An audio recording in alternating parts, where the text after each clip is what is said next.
വടക്കേലപ്പാത്തൂരി വെൺകട്ടാലോചിച്ച അനേകമ്മർ വന്നാനേ അവൾക്ക് വളരെ പരിഷ്കാരനായൊരു മാപ്പിള ആകണമെന്നാണ്.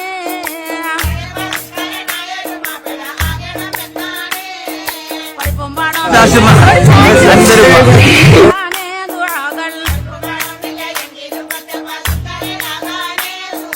പഠിച്ചവനോട് എപ്പോഴും തേടിക്കൊണ്ടങ്ങിനെ